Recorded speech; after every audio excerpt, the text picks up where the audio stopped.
السلام عليكم ورحمة الله وبركاته. الحمد لله الواحد القهار الأحد الصمد الذي لم يلد ولم يولد ولم يكن له كفوا أحد.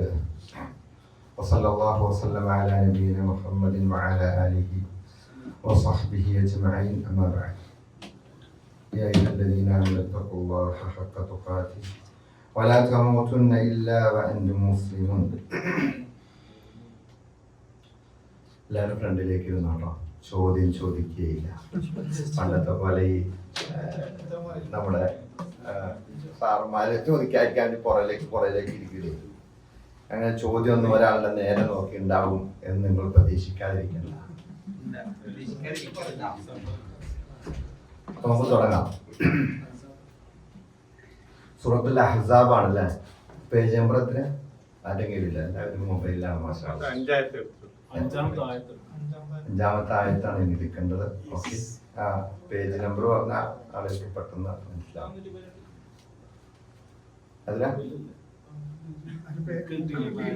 കിട്ടിയിട്ടില്ലല്ലോ. കിട്ടിയിരുന്നെങ്കിൽ എല്ലാവരും കയ്യിലുണ്ടാകുമായിരുന്നു. അതാണ് നമ്മുടെ വിദ്യാർത്ഥികളുടെ പ്രത്യേകത. അൽഹംദുലില്ലാഹ്.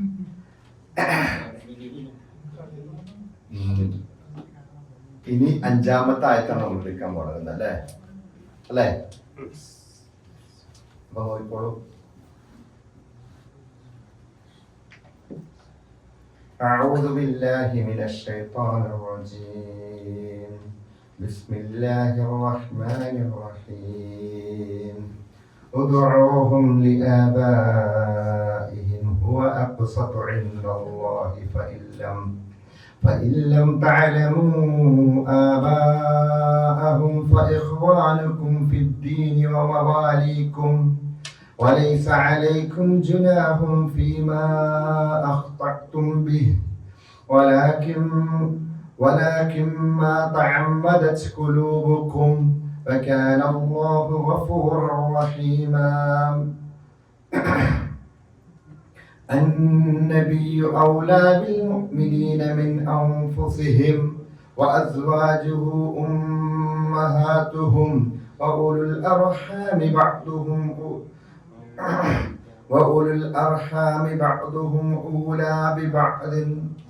أولى ببعض في كتاب الله من المؤمنين والمهاجرين إلا أن تفعلوا إلى أوليائكم معروفا كان ذلك في الكتاب مسطورا. وإذ أخذنا من النبيين ميثاقهم ومنك ومن نوح وإبراهيم وموسى وعيسى بن مريم وأخذنا منهم ميثاقا غليظا. അപ്പോൾ അഹ്സാബിലെ 4 വരെയുള്ള ആയത്തുകളാണ് നമ്മൾ പഠിച്ചത്. എന്താണ് അഹ്സാബിന്റെ അർത്ഥം? സൂറത്തിന്റെ അർത്ഥം അറിയാലോ അല്ലെ? എന്താണ്? സഖ്യകക്ഷികൾ എന്ന് പേര് വരുന്ന അർത്ഥത്തിൽ, അതായത് മദീനയിലെ വ്യത്യസ്ത ഗോത്രങ്ങളും മുശ്രിക്കീങ്ങളും യഹൂദന്മാരും അറബി ഗോത്രങ്ങളും എല്ലാവരും ഒരുമിച്ച് ഇസ്ലാമിനെതിരെ നബി സല്ലല്ലാഹു അലൈഹി വസല്ലമയ്ക്കും സഹാബത്തിനെതിരെ യുദ്ധത്തിന് വേണ്ടി വന്ന് അങ്ങനെ ഉണ്ടായ ഒരു യുദ്ധം. അത് ആ യുദ്ധത്തിന്റെ പേരെന്താ പറഞ്ഞത്? അഹ്സാബ് യുദ്ധം. ഇനി മറ്റൊരു പേരുണ്ട്, ഖന്തഖ് യുദ്ധം അല്ലെ? അത് നമുക്കതിന്റെ ചരിത്രമൊക്കെ നമ്മൾ മനസ്സിലാക്കിയതാണ്. അങ്ങനെ അതുമായി ബന്ധപ്പെട്ട ഒത്തിരി കാര്യങ്ങൾ ഇവിടെ ചർച്ച ചെയ്യുന്നുണ്ട്, ആ യുദ്ധവുമായി ബന്ധപ്പെട്ട്. അപ്പൊ അതിനു മുമ്പ് നമ്മൾ ഇപ്പൊ പഠിച്ചത് എന്തായിരുന്നു? അത് ഓർമ്മയുണ്ട് നമുക്ക് അല്ലെ? എന്താണ് ആദ്യത്തെ ആയത്ത് എന്തായിരുന്നു? നമ്മളോട് മൊത്തത്തിൽ പറഞ്ഞത് അള്ളാഹനെ സൂക്ഷിക്കണം. കറക്റ്റ്. അപ്പൊ അതിന് ഉത്തരം കിട്ടിക്കഴിഞ്ഞു. ബാക്കിയൊക്കെ അറിയാന്ന് എനിക്കറിയാം. യെസ്, മുനാഫിക്കുകളെയും കാഫിര്യങ്ങളെയും നിങ്ങൾ അനുസരിക്കുക. അള്ളാഹുലേക്ക് തവക്കൽ ചെയ്തേക്കുന്ന ആരെ അനുസരിച്ചൊന്നും വലിയ വിഷമമൊന്നും ഉണ്ടാക്കാൻ പോകണ്ട എന്ന് പറഞ്ഞാൽ നമ്മളെ ശത്രുക്കളായ അവിടെ അത് കൃത്യമായിട്ട് അതിനൊരു മാനദണ്ഡം ഉണ്ട് കേട്ടോ. അല്ലാതെ സാധാരണ നിങ്ങൾ ദീനിൽ നിങ്ങളോട് യുദ്ധം ചെയ്യാൻ വരാത്ത, നിങ്ങളെ നാടുകളിൽ നിന്ന് പുറത്താക്കാത്ത ആളുകളോട് നിങ്ങൾ എങ്ങനെ ചെയ്യേണ്ടത്? അക്കുസ്തച്ച, നിങ്ങൾ കാസിത്തായി, നിങ്ങൾ നീതിയോടുകൂടി പെരുമാറണം, അവരോട് ഏറ്റവും നല്ല രീതിയിൽ പെരുമാറണം. അള്ളാഹു യുഹിബ്ബുൽ മുഖ്സിത്തീൻ എന്നാ പറഞ്ഞത്. അള്ളാഹു അവിടെ മുഖ്സിത്തീങ്ങളെ ഇഷ്ടപ്പെടുന്നു എന്ന് പറഞ്ഞുകൊണ്ടാണ് ഈ കാഫിര്യങ്ങളായ നമ്മെ അവിശ്വാസികളായ മനുഷ്യന്മാരോട് ഇടപെടേണ്ട രീതിയെ കുറിച്ച് പറയുന്നത്. അപ്പൊ ആ രീതിയിൽ നമ്മളെ ബുദ്ധിമുട്ടിക്കാത്ത ആളുകളോട് ഏറ്റവും നല്ല രീതിയിൽ പെരുമാറണം. എന്നാൽ ഈ പേടിച്ച് ഇപ്പൊ ഞങ്ങളെ എല്ലാം കൊണ്ടുപോകും എന്നൊന്നും വിചാരിച്ചുകൊണ്ട് ആർക്കും അടിയറവ് വെക്കേണ്ടതല്ല നമ്മുടെ ജീവിതം. നമ്മുടെ ജീവിതം പ്രതാപത്തോടുകൂടി നല്ല ഐശ്വര്യത്തോടുകൂടി തന്നെ റബ്ബിനെ തവക്കുൽ ചെയ്തുകൊണ്ട് വഖഫാ ബില്ലാഹി വക്കീല, അല്ലെ? അള്ളാഹു ഏറ്റവും നല്ല വക്കീലായിട്ടുണ്ട്. പിന്നെന്താ വിഷയം? നമ്മുടെ വക്കീൽ അള്ളാഹു തന്നെ. നമ്മുടെ കാര്യങ്ങളെ കേട്ടെടുത്ത് വാദിക്കാനും ജയിക്കാനും നമുക്ക് നമ്മുടെ കാര്യങ്ങളൊക്കെ നടത്തി തരാൻ അള്ളാഹുവാണ് ഉള്ളത്. പിന്നെ നമുക്ക് പേടിക്കേണ്ട കാര്യമുള്ളൂ. അതിലും വലിയ ഇനി ഒരു മോട്ടിവേഷൻ എന്താണുള്ളത്? നമുക്കെല്ലാം നടത്തി തരുന്നു എന്ന് പറഞ്ഞു കഴിഞ്ഞിട്ട് പറയാണ്, നിങ്ങൾ എന്ത് ചെയ്യരുത്, നിങ്ങൾ നിങ്ങളുടെ ഭാര്യമാരെ റിഹാർ ചെയ്യരുത്, അല്ലെ? അങ്ങനെ വിചാരിക്കരുത്. പിന്നെ നിങ്ങളുടെ ദത്തുപുത്രന്മാരെ മക്കളായിട്ട് കാണുകയും ചെയ്യരുത്. അങ്ങനെ ഒരു നിയമമാണ്. ഇനി എന്താ ചെയ്യേണ്ടത്? ഇനി അതാണ് പറയുന്നത്. ഒന്ന് ഓദിക്കാം ആ ആയത്തോടെ, നമുക്ക് അതിനർത്ഥം പറഞ്ഞു ഓദിക്കാം. അഴുതും വിസ്മയം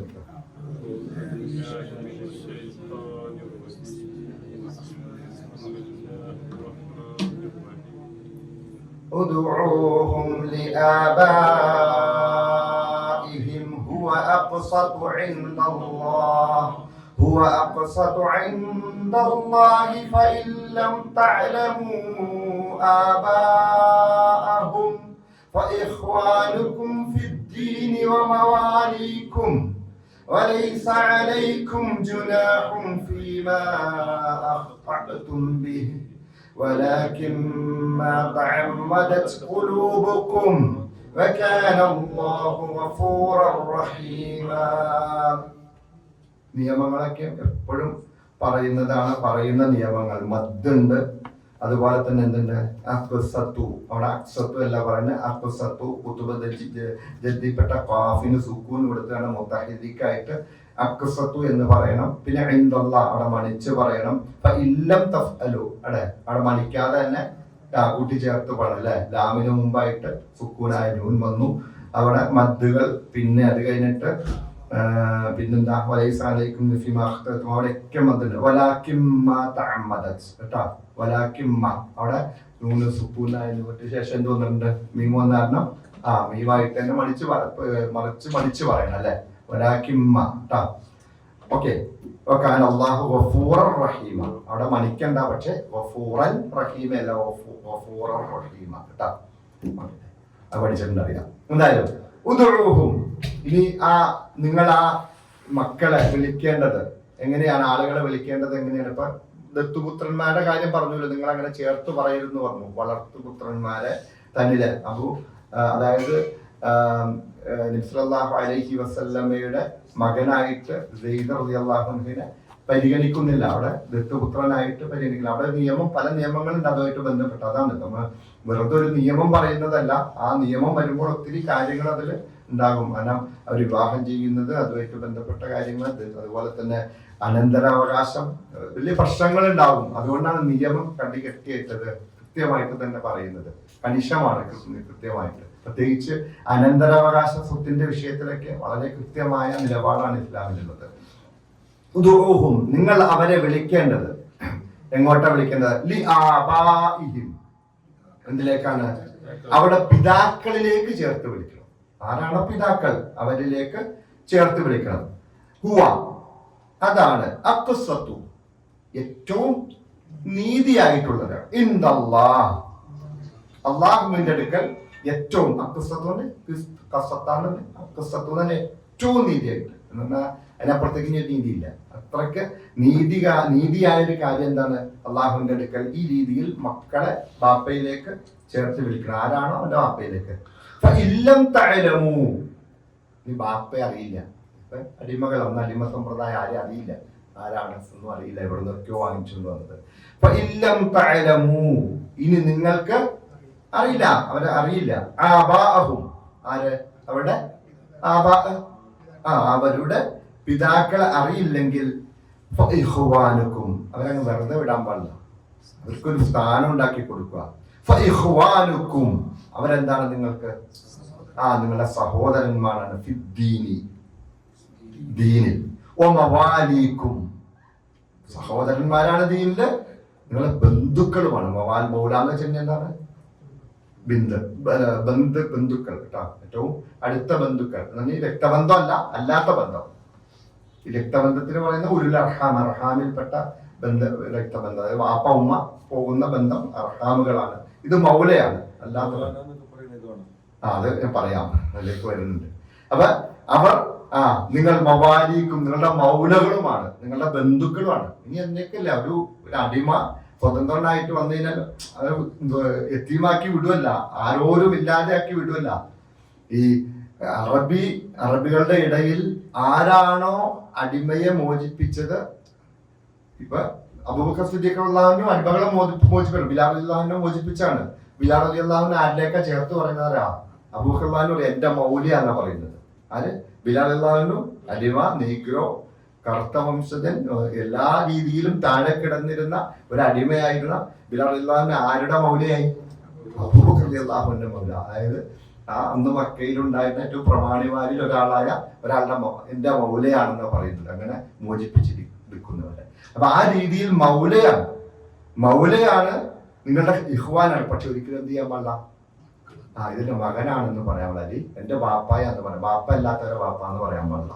ബാപ്പയിലേക്ക് ചേർത്ത് ഇന്ന ആളുടെ മകനാണ് എന്ന് പറയാൻ പാടില്ല.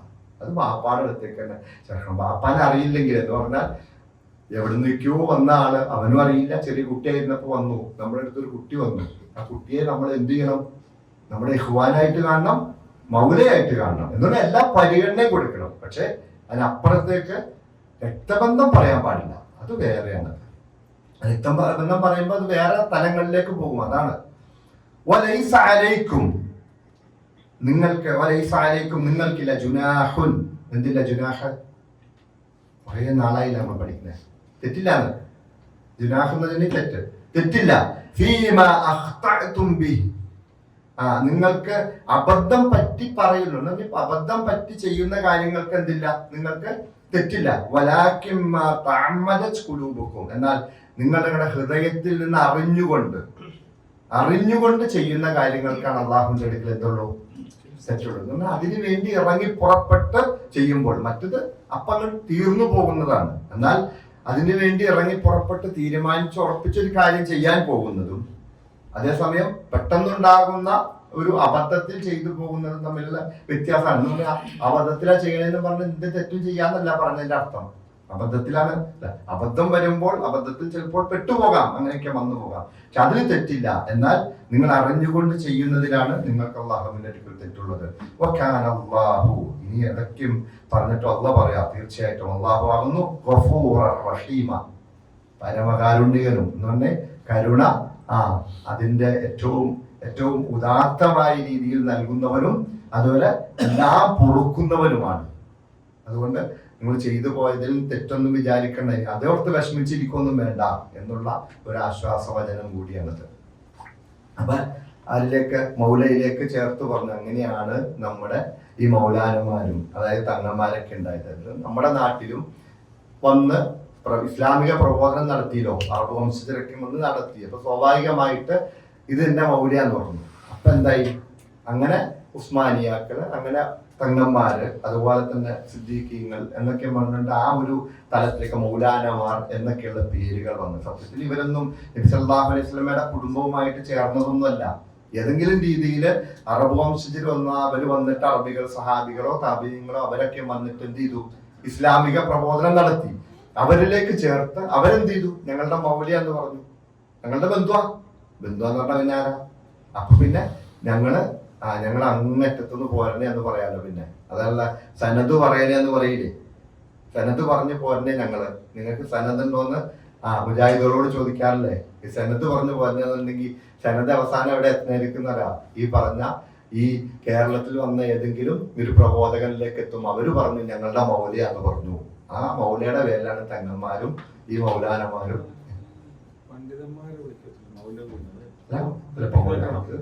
എന്താണെന്നറിയില്ല.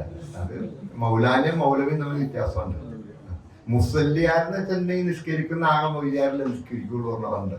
ബാക്കി എല്ലാവരും കൃഷിപ്പണിക്കൊക്കെ പോവാണല്ലോ. ആകെ നിസ്കരിക്കുന്ന ആരാ? ഖുർആൻ എന്തെങ്കിലും ഫാത്തിഹ ഓതാൻ അറിയാവുന്നവരെ നിസ്കരിക്കുള്ളൂ. പണ്ട് അല്ലെ.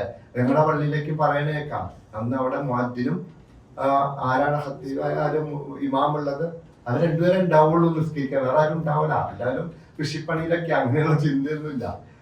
അപ്പൊ അത് പഠിച്ചതിൽ അറിയില്ലായിരുന്നു, അതിനെ കുറിച്ചൊന്നും അറിയില്ലായിരുന്നു. ഈ മുസ്ലിയാർക്കാണെങ്കിലോ പണ്ടാരോ പറഞ്ഞല്ലേ, ഈ ദിവസം ഇങ്ങനെ ഒരാൾ ചെല്ലിക്കൊണ്ടേ അപ്പൊ ഇങ്ങനെ വേറെ ഒരു നാട്ടിൽ നിന്ന് വന്നിട്ട് പള്ളിയിൽ ചെന്നു. അപ്പൊ ഇങ്ങനെ ബാങ്ക് വിളിക്കാമോ, മുഅദ്ദിൻ ബാങ്ക് വിളിക്കാം, മുക്കറി ബാങ്ക് വിളിക്കുമ്പോ നോക്കിയ ബാങ്ക് വിളിക്കുന്നത്, അങ്ങനെ നോക്കി ബാങ്ക് വിളിക്കുക, അല്ലാഹു അക്ബർ അല്ലാഹു അക്ബർ. ഈ അല്ലാഹു അക്ബർ കഴിഞ്ഞപ്പോ തന്നെ ചോദിച്ചു, ഇങ്ങനെ തോളത്തെ ഇത് എന്താ കാര്യം എന്ന് വെച്ചു. ഞാൻ നിക്കാൻ പറഞ്ഞു. അങ്ങനെ നിന്ന് അവസാനം ബാങ്ക് വിളിയൊക്കെ കഴിഞ്ഞിട്ടേ അപ്പോഴൊക്കെയും ചോദിച്ചപ്പോ പറഞ്ഞു, ഒന്നും മിണ്ടില്ല, അങ്ങനെ കയ്യിൽ വെള്ളയിൽ നിർത്തി കാണിച്ചു തരാൻ പറഞ്ഞു. അപ്പൊ ഈ ഇമാമു വന്നു. ഇമാമു വന്നപ്പോ ഇമാം ഇങ്ങനെ ഖുർആൻ കയ്യിൽ പിടിച്ചപ്പോ ഫാത്തിഹ നോക്കിയ ഓതുന്നത്. അപ്പൊ നിസ്കാരം കഴിഞ്ഞപ്പോ മുഅദ്ദിൻ വന്ന ആളോട് ചോദിച്ചു, ഈ മൊയ്ലിയാർക്ക് ഈ മുഖറി പോലെയെന്ന് ചോദിച്ചു. അത് അങ്ങനത്തെ ഒരു അവസ്ഥ ഉണ്ടായിരുന്നു നാട്ടില്, അത്രയ്ക്ക് ഇസ്ലാമിനെ കുറിച്ചൊന്നും അറിയില്ലാത്ത. എന്ത് തന്നെയായാലും അപ്പൊ ആ രീതിയിൽ മൗലമാർ എന്ന് പറഞ്ഞാൽ, മൗലമാർ എന്ന് വെച്ചിട്ടുണ്ടെങ്കിൽ ശരിക്ക് ഈ രീതിയിൽ അടിമത്തത്തിൽ നിന്ന് മോചിപ്പിക്കപ്പെട്ട ആ അടിമയെ ആരാണോ മോചിപ്പിച്ച അവർ അത് അഭിമാനത്തോടു കൂടിയാ പറഞ്ഞിരുന്നത് ഞങ്ങളുടെ മൗലയാണെന്ന്, അങ്ങനെ മോചിപ്പിച്ചവർ പറഞ്ഞുകൊണ്ടിരുന്നത്. അപ്പൊ അല്ലാതെ അവർക്കൊരു ഇത് കൊടുത്തതല്ല, അവരുടെ കറാബത്ത്, അവരുടെ അടുപ്പവും എല്ലാം കൂടി ഇത് ഒരു ബന്ധുവാണ്, ഞങ്ങളുടെ ബന്ധുവാണ് എന്നുള്ള രീതിയിൽ പറഞ്ഞത്. അപ്പൊ ആ രീതിയിലാണ് മൗല. നിങ്ങൾ അങ്ങനെ തന്നെ അവരെ കാണുകയും ചെയ്യണം.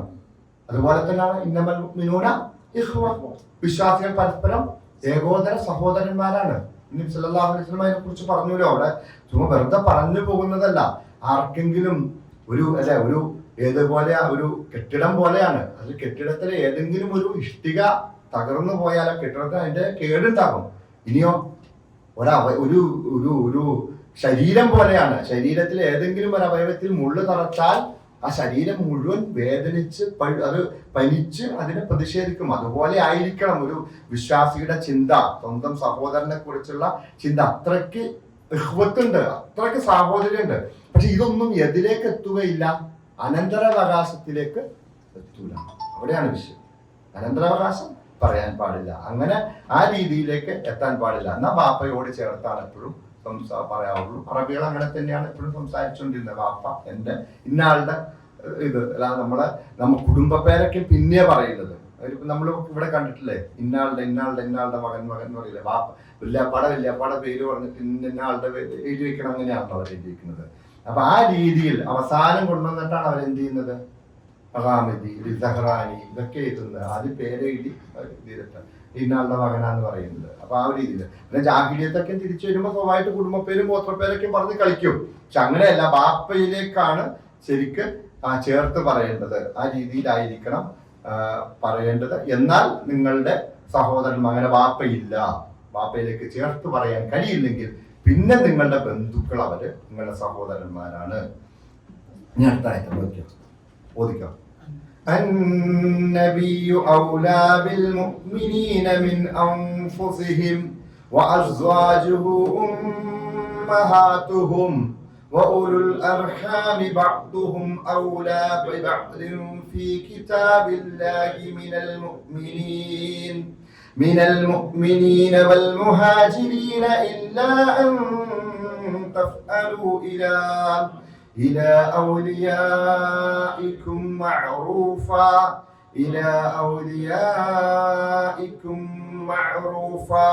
كان ذلك في الكتاب مسطورا.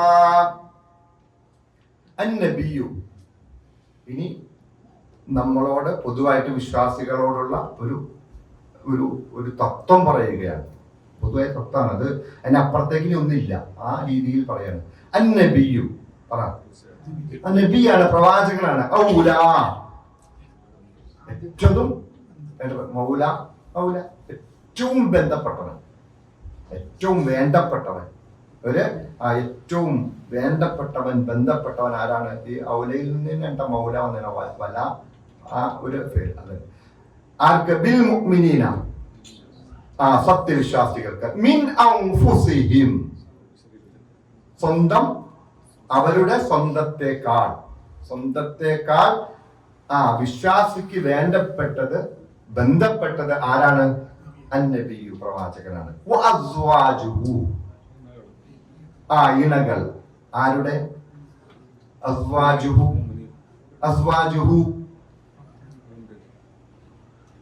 പ്രവാചകൻ സല്ലല്ലാഹു അലൈഹി വസല്ലം. ആ ഹൂക്കൊക്കെ അർത്ഥമുണ്ട്. അസ്വാജുഹു, ആ പ്രവാചകൻ സല്ലല്ലാഹു അലൈഹി വസല്ലമയുടെ ഭാര്യമാർ. ഉമ്മഹാത്തുഹും, അവരുടെ മുഅ്മിനീങ്ങളുടെ ഉമ്മഹാത്തുഹും എന്ന് തന്നെ അറിയ മുഅ്മിനീങ്ങളുടെ ഉമ്മമാരാണ് എന്ന് പറഞ്ഞാൽ അത്രയ്ക്ക് വേണ്ടപ്പെട്ടവരാണ് ഉമ്മമാര്. ഉമ്മയേക്കാൾ വേണ്ടപ്പെട്ട ആരുമില്ലല്ലോ. അതാണ് അവിടെ പറഞ്ഞേക്കുന്നത്. മറ്റ് ഹിജാബിന്റെ കാര്യം അതുപോലെ ആ രീതിയിലുള്ള ഇതൊക്കെ എന്താണ്, അത് വേറെ നിയമമാണ്. പക്ഷെ ആ രീതി ഉമ്മമാരോടും മനുഷ്യ എത്ര അടുത്തിട്ട് വേണ്ടപ്പെട്ടാണ്, അതുപോലെ തന്നെയാണ് ആര്? പ്രവാചകൻ സല്ലല്ലാഹു അലൈഹി വസല്ലമയ്ക്ക് ശേഷം എന്ത് ചെയ്യാൻ പാടില്ല? പ്രവാചകൻ സല്ലല്ലാഹു അലൈഹി വസല്ലമയുടെ ഭാര്യമാരെ വേറെ ആർക്കും വിവാഹം ചെയ്യാൻ പാടില്ല. മനസ്സിലായില്ലേ? നിയമമാണ്. ഉലുൽ അർഹാമി, അതുപോലെ ഉലുൽ അർഹാം, രക്തബന്ധമുള്ളവർ. ബഅ്ദുഹും ഔലാ ബിബഅദ്. അപ്പൊ ആദ്യം പ്രവാചകൻ സല്ലല്ലാഹു അലൈഹി വസല്ലമയുടെ ബന്ധം പറയുകയാണ്. ഒരു വിശ്വാസിക്ക് ഉണ്ടാകേണ്ട ബന്ധമാണ് ഈ പറയുന്നത്. പിന്നെ പ്രവാചകൻ സല്ലല്ലാഹു അലൈഹി വസല്ലമയുടെ ഭാര്യമാർക്ക് വിശ്വാസികളോടുള്ള ബന്ധം. ഇനി പരസ്പരം ഉലുൽ അർഹാം, രക്തബന്ധുക്കൾ. ബഅ്ദുഹും ഔലാ ബിബഅദ്, പരസ്പരം അങ്ങോട്ടും ഇങ്ങോട്ടും ഏറ്റവും ബന്ധപ്പെട്ടവരാ. അപ്പൊ ഒന്നാമത്തെ അർഹാമാരാ? റഹീമിൽ ഏറ്റവും ആദ്യം വരുന്ന എന്താ? ഉമ്മ. രണ്ടാമത്തതോ ബാപ്പ. പിന്നെ അമ്മ വാപ്പ ഒത്ത സഹോദരന്മാർ, സഹോദരിമാർ. അങ്ങനെ ആ രീതിയിൽ വാപ്പയുടെ സഹോദരന്മാർ, ഉമ്മയുടെ സഹോദരന്മാർ, ആ രീതിയിൽ. മനസ്സിലായില്ലേ? അപ്പൊ അവർ പരസ്പരം. അപ്പൊ അതാണ് അടുത്ത ബന്ധം. പിന്നെ അത് എന്താണ്? ഫി കിതാബില്ലാഹ്, അത് അല്ലാഹുവിന്റെ കിതാബിലുള്ളതാണ്. ഇതിന് അത്രയ്ക്ക് കടുത്ത നിയമാണെന്ന്. അവരത്രയ്ക്ക് ബന്ധം.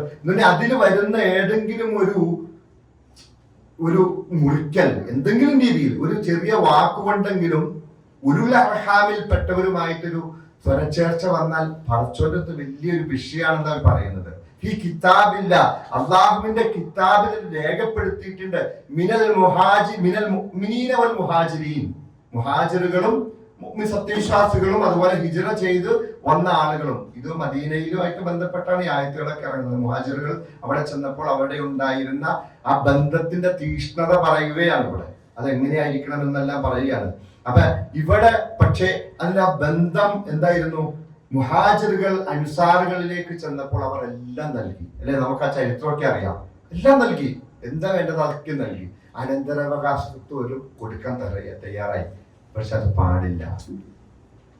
അങ്ങനെ നിയമം. കാരണം തോന്നുന്നവർക്കും വന്നവർക്കും പോണവർക്കൊന്നും അനന്തരാവകാശ സ്വത്ത് അങ്ങനെ കൊടുത്തില്ല. അത് വലിയ പിന്നൊരു പ്രശ്നത്തിലേക്ക് അങ്ങനെ നിയമം കൊണ്ടുവന്നു. നിയമം ഉണ്ടെങ്കിൽ എന്ത് ചെയ്യും? അത് വലിയ പ്രശ്നങ്ങളിലേക്ക് പോകും. അപ്പൊ അനന്തരാവകാശ സ്വത്തിന് കൃത്യമായ എന്തുണ്ട്?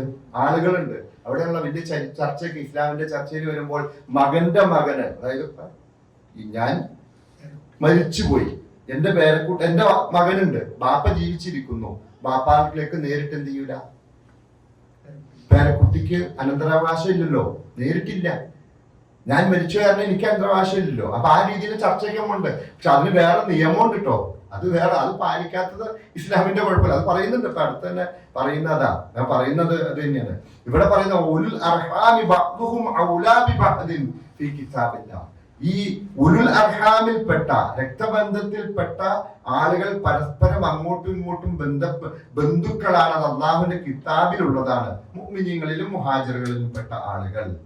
ഇല്ലാ അൻ തഫ്അലു ഇലാ ഔലിയാഇകും മഅറൂഫ. ഇനി ആ നിയമമാണ് പറയുന്നത്.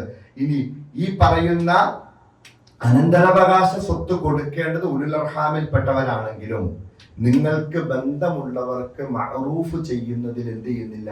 അള്ളാഹു ആ ഒരു നിരുത്സാഹപ്പെടുത്തലൊന്നുമില്ല. എന്ന് പറഞ്ഞാൽ ഈ പറയുന്ന മുഹാജിറുകൾക്കൊക്കെ ഇഷ്ടം പോലെ കൊടുക്കാം. പക്ഷെ അനന്തരാവകാശ സ്വത്തിന്റെ വീതം കൊടുക്കാൻ പാടില്ല. വസിയത്ത് ചെയ്യാം. ആ വസിയത്ത് ചെയ്യുന്നതിൽ ഒത്തിരി ആളുകളുണ്ട്. ഏറ്റവും അടുത്ത ബന്ധുക്കൾ, അത് നേരിട്ട് റഹീമല്ലാത്ത ആളുകൾ, മൗലയായ, അതായത് ഇപ്പൊ അടിമകളിൽ നിന്ന് മോചിപ്പിച്ച ആളുകൾ, അതുപോലെ തന്നെ നമ്മൾ എടുത്തു വളർത്തിയ ആ രീതിയിലൊക്കെയുള്ള ആളുകൾക്ക് കൊടുക്കാം. പക്ഷെ അത് അനന്തരാവകാശത്തായിട്ട് ഇത്ര ഇപ്പൊ മക്കൾക്ക് വീതിക്കുമ്പോൾ അത് ഇത്ര വീതിക്കാൻ, അതുപോലെ തന്നെ വസിയത്ത് ചെയ്യാൻ പാടില്ലല്ലോ. അനന്തരാവകാശ സ്വത്ത് അനന്തരാവകാശിക്ക് വസിയത്ത് ചെയ്യാൻ പാടില്ല. അങ്ങനെ ഉണ്ട്, അറിയാമോ? അതായത് മക്കൾ എന്റെ ബാപ്പാക്ക് എനിക്ക് ഇത്ര സ്വത്തും കൂടെ വസിയത്ത് ചെയ്യാൻ പാടില്ല. ഇനി അങ്ങനെ ചെയ്യണമെങ്കിൽ എന്താണ് ഒരു നിയമമുള്ളത്?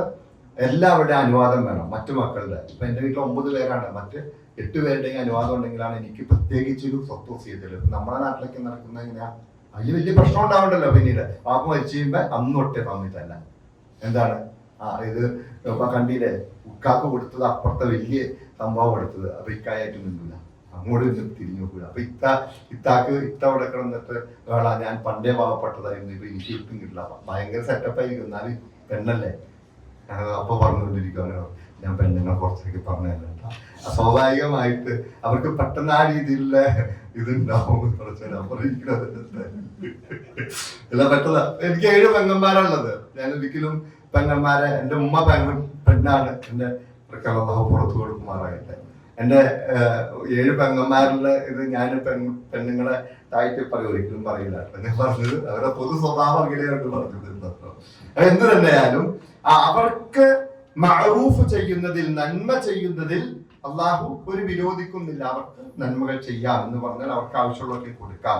കാന ദാലിക ഫിൽ കിതാബി മസ്തൂറ, ഇത് അള്ളാഹുവിന്റെ കിതാബിൽ രേഖപ്പെടുത്തി വെച്ചിരിക്കുന്നതാണ് എന്ന് പറഞ്ഞാൽ അനന്തരാവകാശ സ്വത്തിന്റെ കാര്യമായിട്ട് ബന്ധപ്പെട്ടാണ് പ്രത്യേകിച്ച് ഇവിടെ പറയുന്നത്.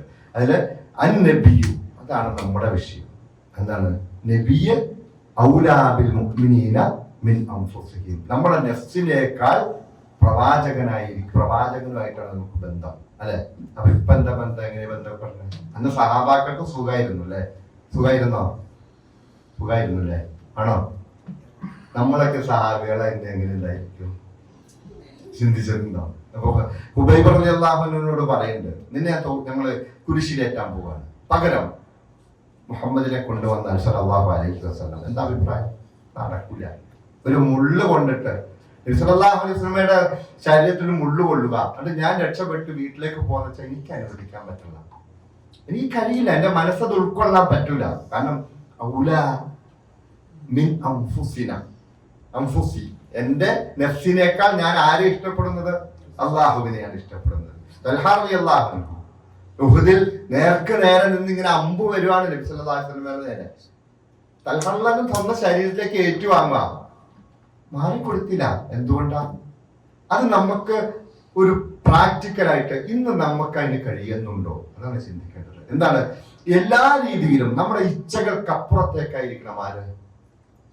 അൻഫുസ് തന്നെയാണ് പ്രവാചകൻ സല്ലല്ലാഹു അലൈഹി വസല്ലം. എന്നുകൊണ്ട് പ്രവാചകൻ സല്ലല്ലാഹു അലൈഹി വസല്ലം വമാ ആതാകുമുർ റസൂലു ഫഖുദൂഹു വമാ നഹാകും അൻഹു ഫന്തഹു, എന്താണോ നബി സല്ലല്ലാഹു അലൈഹി വസല്ലമ കൊണ്ടുവന്നത് അത് അതേപടി സ്വീകരിക്കുക, ആ ആദർശം അങ്ങോട്ട് മുറുകെ പിടിക്കുക.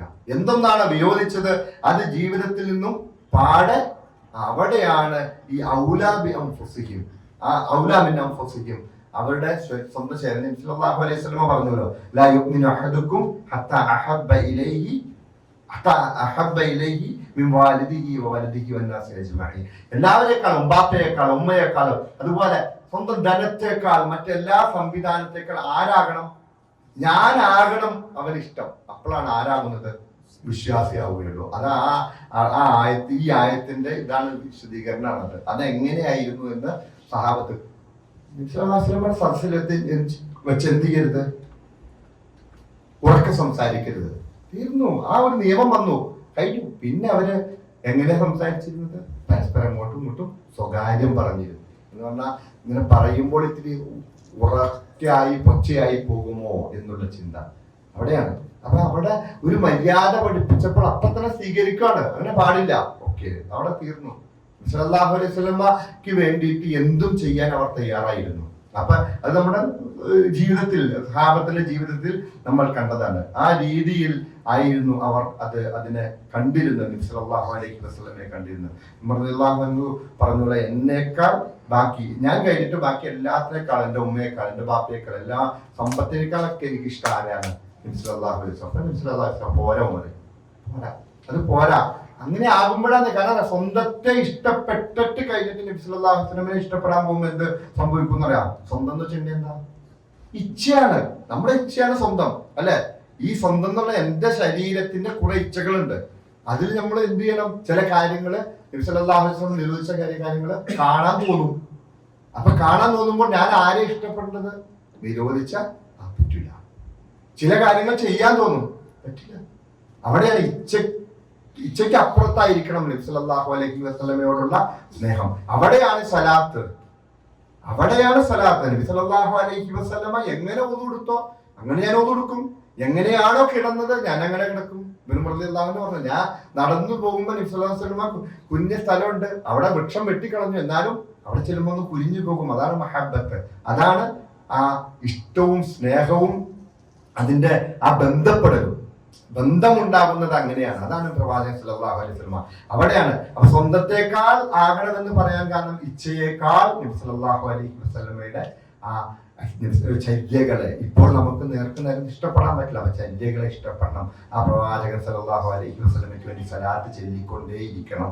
ഇതൊക്കെയാണ് എന്റെ മാനദണ്ഡം. ആ ഇഷ്ടത്തിന്റെയും അതുപോലെ ആ പ്രവാചകനെ മുൻനിർത്തേണ്ടതിന്റെയൊക്കെ കാര്യങ്ങൾ ഇത് നോക്കിയേ.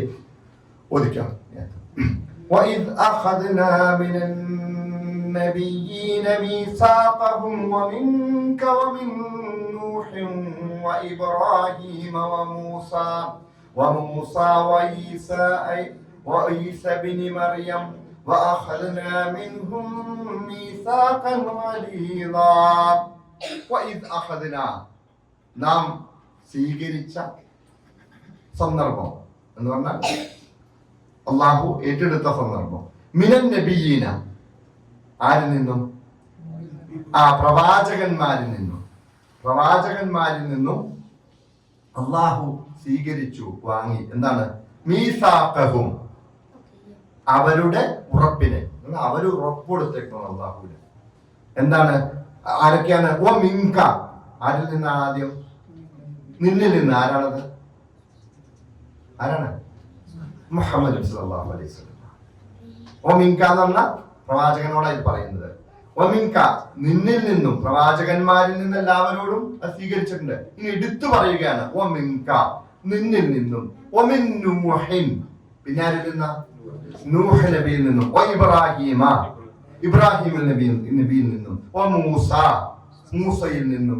ഈസ ഇബ്നു മറിയം, മറിയമിന്റെ പുത്രൻ ഈസയിൽ നിന്നും അലൈഹിമുസ്സലാം. എല്ലാവരിൽ നിന്നും എന്ത് സ്വീകരിച്ചിട്ടുണ്ട്? ഈ ഉറപ്പിനെ സ്വീകരിച്ചിട്ടുണ്ട്. അവരിൽ നിന്ന് നാം സ്വീകരിച്ചിട്ടുണ്ട് മീസാഖൻ ഗലീള, വളരെ ഉറപ്പുള്ള ദൃഢമായ ആ ഉറപ്പിനെ, ഒരിക്കലും പൊട്ടിപ്പോകാത്ത അത്രയ്ക്ക് ഉറപ്പുള്ള ആ ഒരു കരാറിനെ അള്ളാഹു സ്വീകരിച്ചിട്ടുണ്ട് എന്ന് അള്ളാഹു പറയുകയാണ്. അപ്പൊ നബി സല്ലല്ലാഹു അലൈഹി വസല്ലമയോ ഉത്തരവാദിത്തം ഓർമ്മിപ്പിക്കുന്ന, അതിലൂടെ നമുക്കുണ്ട് ഉത്തരവാദിത്തം. അതിൽ പറയുന്നുണ്ട്. അതായത് പ്രവാചകൻ സല്ലല്ലാഹു അലൈഹി വസല്ലം ഇവിടെ നബിമാരെ മൊത്തത്തിൽ പറഞ്ഞിട്ട് പിന്നെ ആരെ പറഞ്ഞു? 5 പേരെ എടുത്തു പറഞ്ഞു. അതുകൊണ്ടാണ് അവരെ ഉലുൽ അസ്മ എന്ന് പറയുന്നത്. അള്ളാഹു എടുത്തു പറഞ്ഞ പേരുകൾ. അപ്പൊ മിങ്കാന്ന് വെച്ചാൽ ആദ്യം ആരാ പറഞ്ഞത്? ഏറ്റവും ശ്രേഷ്ഠനാണ്. അഫ്ളലുൽ ബശർ, സൃഷ്ടികളിൽ അല്ല മനുഷ്യരിൽ ഏറ്റവും ശ്രേഷ്ഠൻ അഫ്ളലുൽ ഖൽഖാണ്. അതുപോലെ തന്നെ സൃഷ്ടികളിൽ ഏറ്റവും ശ്രേഷ്ഠരാണ്. പ്രവാചകന്മാരിൽ ഏറ്റവും ശ്രേഷ്ഠരാണ്. ആ പ്രവാചകൻ സല്ലല്ലാഹു അലൈഹി വസല്ലമയ്ക്ക് താഴെയാണ് ബാക്കി. എന്ന് പറഞ്ഞാൽ അവരുടെ ഇടയിൽ വ്യത്യസ്തമായ ഫളലുകളുണ്ട്. അതിനപ്പുറത്തേക്ക് അള്ളാഹുവിന്റെ അടുക്കൽ ഏറ്റവും ഉന്നതമായ ശ്രേഷ്ഠമായ പദവി അലങ്കരിക്കുന്ന ആരാണ്? മുഹമ്മദ് നബി സല്ലല്ലാഹു അലൈഹി വസല്ലം. അപ്പൊ മുഹമ്മദ് നബി സല്ലല്ലാഹു അലൈഹി വസല്ലമയിൽ നിന്നും നൂഹ് നബി, ഇബ്രാഹിം നബി, മൂസാ നബി, ഈസ ഇബ്നു മറിയം, ഇവരിലാണ് ഉലുൽ അസ്മ, ദൃഢനിശ്ചയമുള്ളവർ, പതറിപ്പോകാത്തവരാണ് പ്രബോധന രംഗത്ത്. ഇവരൊക്കെ എന്താണ്? പരീക്ഷിക്കപ്പെടുകയും, ഇത്രയേറെ പരീക്ഷിക്കപ്പെട്ട പ്രവാചകന്മാരും ഉണ്ടാവില്ല ഈ രീതിയിൽ. അത്രയ്ക്ക് പരീക്ഷിക്കപ്പെട്ടപ്പോൾ ആ പരീക്ഷണത്തിൽ പതറിപ്പോകാത്തവരും അള്ളാഹുവിന്റെ മാർഗത്തിൽ, ഇവരൊക്കെ മനുഷ്യന്മാരാണ്. ഈ പ്രവാചകന്മാരൊക്കെ അവരുടെ അടുത്തൊരു മലക്ക് ഇറങ്ങി വരുന്നത് ആരുടെ രൂപത്തിലാ? പ്രവാചകനെ കാണിട്ട് ഓതിക്കൊടുക്കും. ആ ഓതിക്കൊടുക്കുന്ന അള്ളാഹുവിന്റെ വചനങ്ങളാണെന്ന് അത് വിശ്വസിച്ചുകൊണ്ട് ജനങ്ങളിലേക്ക് ഇറങ്ങി പുറപ്പെടുവാണ്. അതും പിടിച്ചോണ്ട് ജനങ്ങൾ കൂക്കി വിളിക്കുന്നു, ശത്രുക്കൾ അക്രമങ്ങൾ അഴിച്ചുവിടുന്നു. അവിടേക്ക് പിടിച്ചിരുന്നുകൊണ്ട് റിസാലത്തിനെ എന്ത് ചെയ്തു? മുറുകെ പിടിച്ചുകൊണ്ട് ആ ഉത്തരവാദിത്വം, അതാണ് ആ ഉറപ്പാണിത്. ആ റിസാലത്ത് അള്ളാഹു ഏൽപ്പിച്ച ദൗത്യം അതിനെ മുറുകെ പിടിച്ചവരാണ് ഈ പ്രവാചകന്മാരല്ല. അതിൽ പ്രത്യേകിച്ച് ഇവരെല്ലാവരും തന്നെ വളരെയേറെ പരീക്ഷ. അതുകൊണ്ടാണ് അവർ ഉലുൽ അസ്മ എന്ന് പറയുന്നത്. ആ ഉത്തരവാദിത്വം മനുഷ്യരായിരിക്കുമ്പോൾ തന്നെ അവർക്ക് ഇറങ്ങി വന്ന് ഓതിക്കൊടുത്തപ്പോൾ ആ ഓതി ഖുർആനെ നമ്മളിപ്പോ കേൾക്കുന്നത്. നമ്മളിപ്പോ പറഞ്ഞ ആള് കുറവാന്നൊക്കെ പറഞ്ഞല്ലോ, ഒരു വിഷമവും വേണ്ട. ഇന്നിപ്പോ അൽഹംദുലില്ലാഹ് ആള് കുറവൊന്നുമില്ല. എന്നാലും ഒരു മൊത്തത്തില് അഹ്ലുൽ ഖുർആൻ, അള്ളാഹ് പറഞ്ഞത് അഹ്ലുൽ ഖുർആനാണ് അള്ളാഹുവിന്റെ അടുക്കൽ ഏറ്റവും ശ്രേഷ്ഠരായ VVIPകൾ. നമ്മളൊക്കെ അങ്ങനെ ആയി തീരുമാനാകട്ടെ. നമ്മളാണ് അള്ളാഹിന്റെ അടുക്കൽ VIP. അല്ലാതെ ഈ ദീക്കടെ ചുറ്റി അടക്കുന്ന വലിയ വലിയ നേതാക്കന്മാരും അതുപോലെ തന്നെ പദവികൾ അലങ്കരിക്കുന്നവരും അതുപോലെ തന്നെ അതൊക്കെ നൈമിഷികം ഈ ലോകത്ത് വെച്ചാ. നമുക്കറിയാലോ, ഒരു 2-3 മാസം മുമ്പ് വരെ വലിയൊരു പദവിയിൽ നിന്നിരുന്ന ജനമനസ്സുകളിൽ ഇടം ഒരു ചെറുപ്പക്കാരൻ എന്താ സംഭവിച്ചത് നമുക്കറിയില്ല. അതൊക്കെ എത്ര സത്യമുണ്ട് എന്നും നമുക്കറിയാം. കാരണം പലരെ കുറിച്ചും പറഞ്ഞത് പിന്നീട് രാഷ്ട്രീയപരമായിട്ട് എന്ന് പറയുന്നല്ല ഞാൻ പറഞ്ഞ. ഒരു 3 മാസം മുമ്പ് ജനമനസ്സുകൾ, ഒരുപക്ഷെ എതിർപക്ഷത്തുള്ള ആളുകൾ പോലും മനസ്സുകളിൽ കൊണ്ടു നടന്നിരുന്ന, കൊള്ളാവുന്ന, സംസാരിക്കാൻ അറിയാവുന്ന, നൈമിഷികമാണ്. 3 മാസം കൊണ്ട് എല്ലാം തകർന്നടിഞ്ഞ് ഒന്നുമില്ലാതെ ഏറ്റവും അടുത്ത് ചേർത്ത് പിടിച്ചിരുന്ന ആളും പറഞ്ഞു നമുക്കൊരു ബന്ധമില്ല. അത്രേ ഉള്ളൂ. ദുനിയാവെന്ന് വെച്ചിട്ടുണ്ടെങ്കിൽ അത്രേ ഉള്ളൂ. അങ്ങോട്ട് തകർന്നു. ഞാൻ പറഞ്ഞ അപ്പൊ ഈ പദവികളൊക്കെ ഇങ്ങനെ പെട്ടെന്ന് അങ്ങോട്ട് ഇല്ലാതെയായി പോകും. ഒരു നിമിഷം മതി. അത് നമുക്ക് നമ്മളോർക്കും ഇന്ന ആള് ഇത്ര നാളങ്ങനെ നിൽക്കൂന്നൊക്കെ നമ്മൾ വിചാരിക്കണയാ. ഇല്ല, അതൊക്കെ എപ്പോ ആണെങ്കിലും. ഫിർഔൻ ഒരിക്കലും വിചാരിച്ചിട്ടില്ല. ഫിർഔൻ മൂസാ നബി അലൈഹിസ്സലാമിന്റെ പുറകിൽ പോകുമ്പോൾ കുറച്ചാളുള്ളൂ മൂസാ നബിയുടെ കൂടെ. ഫിർഔനോ ഇഷ്ടംപോലെ സംവിധാനങ്ങളുണ്ട്, ആയുധങ്ങളുണ്ട്. ഇപ്പൊ അവരെ പിടിക്കാന്നല്ലേ മൂസാ നബിയുടെ കൂടെ ഉള്ളവരെന്നാ പറഞ്ഞ ഇന്നാലെ മുതറക്കൂൻ, ഇപ്പൊ ഞങ്ങളെ പിടികൂടുന്ന പറഞ്ഞത്. കടല് പിളരൂന്ന് മൂസാ നബി പോലും ചിന്തിച്ചിട്ടില്ല. അതുകൊണ്ടാണ് മൂസാ നബി അവിടെ തന്നെ അള്ളാഹ് എനിക്കൊരു വഴി കാണിച്ചു തരും അല്ലെ, നിങ്ങൾ വിഷമിക്കണം. ഇന്നാലെ മുതറക്കൂന്നാണ് അവിടെയാണ് ഉരുളാസുന്നത്. അവിടെ നിന്നിട്ട് പറയാണ് ഏത് കടലിന്റെ ആ തീരത്ത് പോയി നിന്നിട്ട് നോക്കത്താ ദൂരത്ത് വെള്ളം ഇങ്ങനെ കിടക്കണം, അതിലേക്ക് ഇറങ്ങി മുങ്ങിച്ചാവും. അവിടെ നിന്നിട്ട് പറയാം ഇല്ല, പുറകില് ഇതുണ്ട്, ഫ്രണ്ടില് കടലാണ്, അങ്ങോട്ടും ഇങ്ങോട്ടും പോകാൻ വേറെ വഴിയില്ല, എപ്പൊ പിടിക്കും. ഇന്നാല മുതറക്കൂല്ല ഇന്ന റബ്ബി, എന്റെ റബ്ബ് എനിക്ക് വഴി കാണിച്ചു തരും എന്നുള്ള ആ ദൃഢവിശ്വാസം ഉണ്ടല്ലോ. ആ ദൃഢവിശ്വാസാണ്. മൂസാ നബി മനുഷ്യനാണ്, വഹി നൽകുന്നുണ്ട്, വഹി ഇറങ്ങുന്നുണ്ട്, മനുഷ്യനാണ്. ഒരു അല്ലെ പ്രവാചകന്മാർ പലരും പതറിപ്പോയിട്ടില്ലേ? യൂനുസ് നബി അലൈഹിസ്സലാം പതറിപ്പോയില്ലേ? പതറിപ്പോയി. അതൊരു ചരിത്രമാണ്. പതറിപ്പോയിട്ടുണ്ട്. പക്ഷെ ആ പതർച്ചയില്ലാതെ നിന്ന് നമ്മൾ വിചാരിക്കല്ലോ അവൻ നിമിഷങ്ങൾക്കകം മുങ്ങി ചത്തുപോയി, ഒന്നല്ലാതെ പോയി.